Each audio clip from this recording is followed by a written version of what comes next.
Iniciamos aqui mais uma edição do Democracia pela TV Assembleia.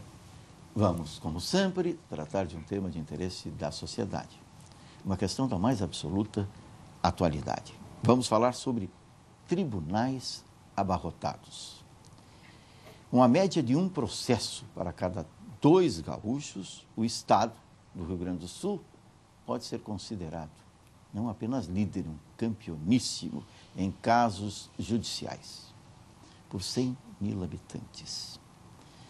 Por isso, nós estamos aqui trazendo à democracia convidados que estarão conversando com os telespectadores sobre essa situação de pré-colapso. Existe culpa? Não.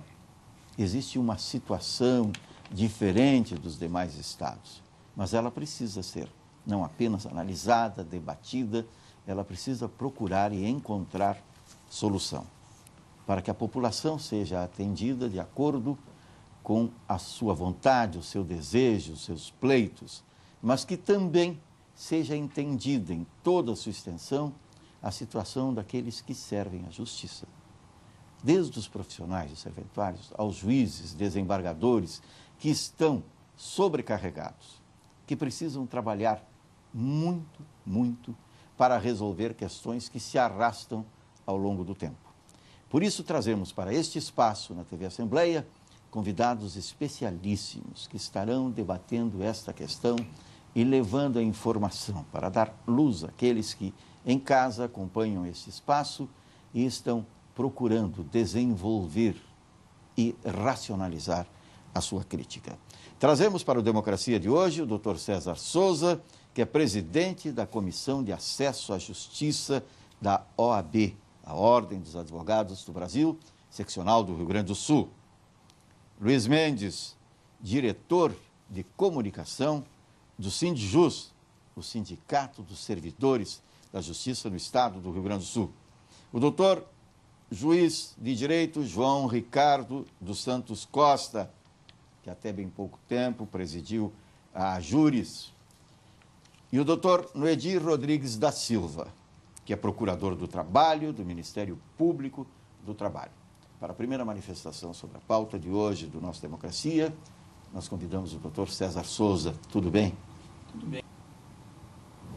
Saúdo o nobre entrevistador, saúdo os queridos companheiros aqui presentes, saúdo os senhores telespectadores. Esse tema realmente é extremamente preocupante, porque a sociedade democrática, o Estado democrático de direito só pode sobreviver e ser mantido com uma justiça forte, eficaz e, dentro do possível, ágil. A agilidade, ela tem que ser interpretada também com qualidade. Não podemos exigir que seja ágil sem que seja qualificada. Primeiro de tudo, entendemos nós que tem que ser qualificada. Depois vamos tratar da agilidade. Primeiro a qualidade, isso não podemos abrir mão. Inicialmente eu quero dar um depoimento da qualidade e da independência da nossa justiça, que ainda é boa. Há pouco tempo eu li uma reportagem sobre como ela é qualificada no exterior. Países como Argentina, Venezuela, Equador, têm enfrentado problema com investidores estrangeiros porque eles entendem que a justiça daqueles países não é qualificada quanto a brasileira. Uma das situações que trazem esses investimentos para o Brasil são a independência da justiça brasileira e o respeito que ela dá aos contratos firmados. Então, primeiro nós temos que levantar essa questão. A justiça brasileira é qualificada, é composta por bons juízes, por bons funcionários. Nesse sentido, nós temos que primeiro relevar isso. Agora, os problemas existem e estão se avolumando. E nós estamos correndo o risco de perder a qualidade e cair no caos. E para isso, entendemos nós que existem caminhos a serem seguidos, alguns que entendemos correto, outros entendemos que as interpretações não estão sendo tão corretas quanto seriam as que deveríamos seguir. O caos maior está no primeiro grau, e hoje se interpreta e se vende para a mídia de que o problema está na legislação e que existem muitos recursos, quando o problema não é nos recursos, porque o recurso existe para corrigir erros e querem, com isso, cortar recursos para dizer que com isso vai melhorar a prestação jurisdicional, quando o caos está no primeiro grau. Tanto é que o problema hoje que se vê aqui no Rio Grande do Sul são milhares de ações no primeiro grau, que está, por exemplo, os foros da Fazenda Pública aqui em Porto Alegre, as varas da Fazenda Pública que estão atulhadas. Não se vê no segundo grau esse problema. O ministro do Supremo, ex-presidente Peluso, disse que, por ele, entendia que as ações, quando fossem para o Supremo, já poderiam ser executadas. Quer dizer, o próprio ministro dando um depoimento de que o Supremo e que o STJ seriam dispensáveis, então, porque as decisões deles poderiam ser postergadas, executadas as sentenças, e depois, se eles julgassem ao contrário, a situação já estaria resolvida, de nada valeria a decisão do Supremo. O próprio ministro dizia uma coisa dessa. Veja que solução seria para o judiciário isso, quando o problema está aqui, no primeiro grau. Então, são várias situações que se colocam e que vamos debater agora, mas a visão nossa é nesse sentido. Luiz Mendes. É um prazer para o Sindijus estar presente nesse programa, no programa Democracia. O nome do programa já demonstra a validade e a qualidade, né, de estarmos presentes nesse programa. Quero saudar, inclusive, além dos meus companheiros de debate aqui e o próprio apresentador, os nossos colegas, trabalhadores do judiciário de todo o país, né, principalmente aqui do Estado do Rio Grande do Sul, e os nossos colegas servidores também dos outros poderes, que também, né, devem estar assistindo o programa para saber até que ponto eles também serão prejudicados a partir dessa possibilidade de caos colocada nesse momento. No nosso entender, esse problema do Poder Judiciário hoje, do excesso de processos, ele já é um caos anunciado por nós, sindicatos, há algum tempo. Por exemplo, hoje o número de servidores lotados nos cartórios, nas comarcas, nos fóruns, é de uma lei lá de 1960, 50 mais ou menos. Ela teve alguns ajustes, mas não compatível com o número de processos que aumentou consideravelmente. De outra forma, também dizer que, né, o fato dos gaúchos recorrerem ao judiciário para tratarem das suas demandas, né, isso é o que prejudica o Poder Judiciário, aumenta o número de processos, também não é correto. Muito antes, pelo contrário. Se existe uma necessidade, existe uma demanda, com certeza a população e o cidadão tem que procurar alguma forma de dirimir essas questões. E esse local hoje é o Poder Judiciário. É a consciência que leva à procura da mediação. Com certeza. Mas nós temos uma outra forma de ver essa situação, Batista. Porque hoje os servidores do Judiciário, se o pessoal não conhece, não sabe, têm se aposentado precocemente com inúmeras pessoas com doenças mentais.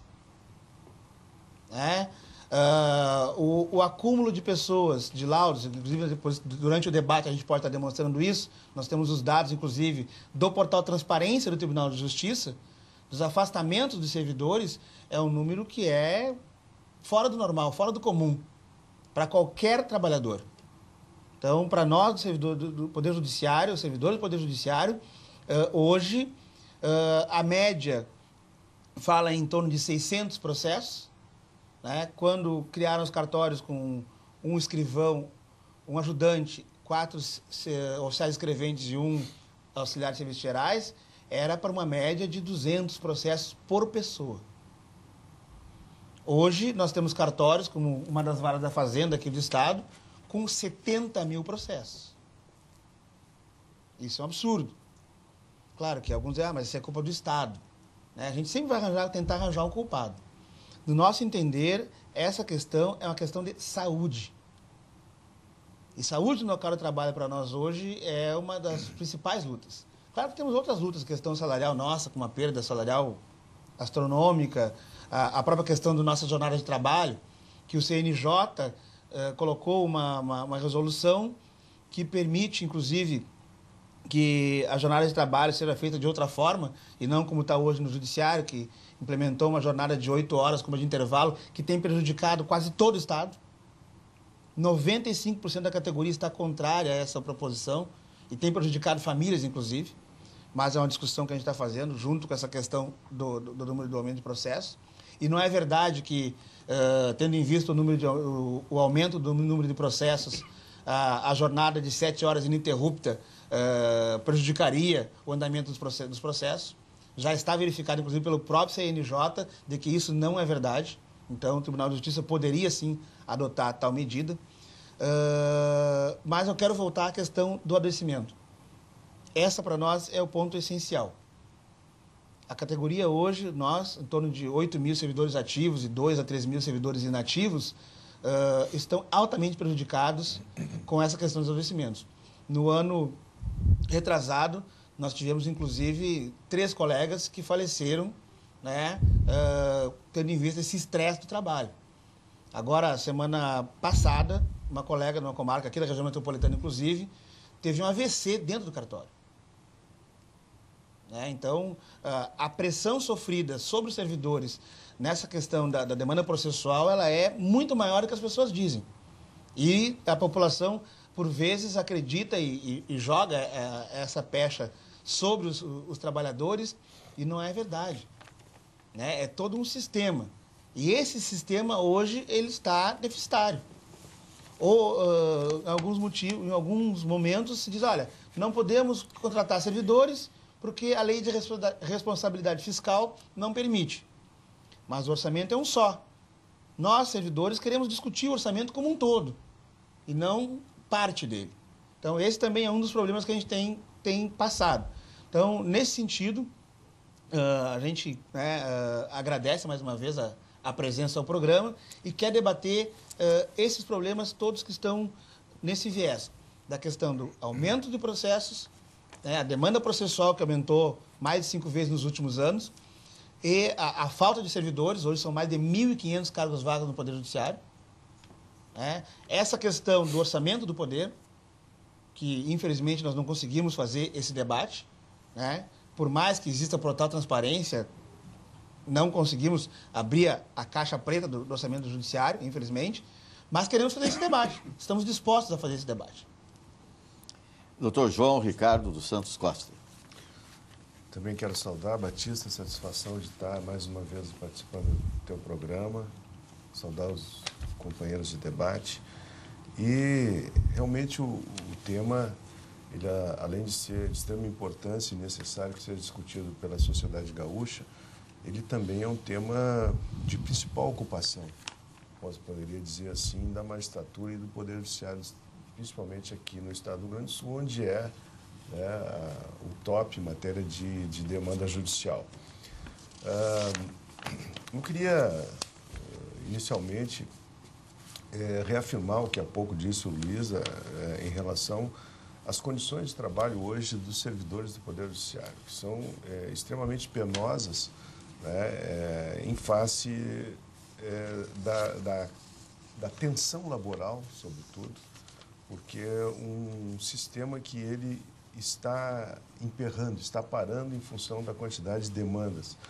E em face da incapacidade de imediata reação para essa demanda que vem explodindo, que vem ingressando cada vez mais massificadamente dentro do Poder Judiciário. Isso gera uma tensão, a morosidade gera uma procura insistente das pessoas que estão lá clamando, esperando o seu processo, e o servidor está ali no dia a dia suportando isso e trabalhando em 3 turnos hoje dentro das serventias judiciais do estado do Rio Grande do Sul. É uma situação extremamente penosa, é uma realidade a situação de saúde dos servidores hoje do estado do Rio Grande do Sul. A magistratura também é servidora, trabalha nesse contexto